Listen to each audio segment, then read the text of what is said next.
Rome was not built in a day. Exactly. But I bet you they took big steps to build Rome.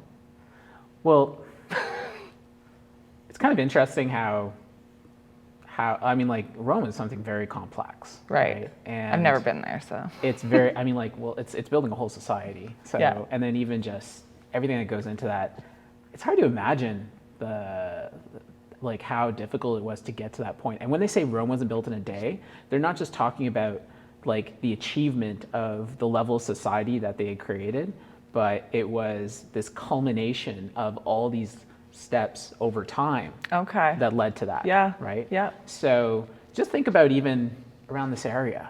Like if you even just look around where you live and just think back, say, 10 years, Okay. right? You think about how the roads used to be, for example, and you're just like, you know, I can remember when I was like first in this area, people are just like, oh, the roads here, man, they're shit, you know, like they're horrible, you know, and everything else. Yeah. And sure enough, you drive around and you're going to be, you know, banging, boom, boom, boom everywhere. Yeah. Today, it's like a lot of the roads are really nicely paved now, and Yes. it's like all nice and like practically new. Right. Right. Same thing happens. Like you Or look just at, think to the roads that were dirt before. There was a road right down from my parents' house that was dirt my whole life. They only had like the first of it paved. Right. But then they ended up paving the whole thing, plus a few other loops that were in there as well. yeah, there you go. Yeah. So that's very similar to what his comment is about Rome wasn't built in a day. Right. There's these little incremental changes and updates and improvements that happen to a place, and Yeah. then eventually you have something like Rome, Exactly. which is, you know, amazing society kind of thing, right?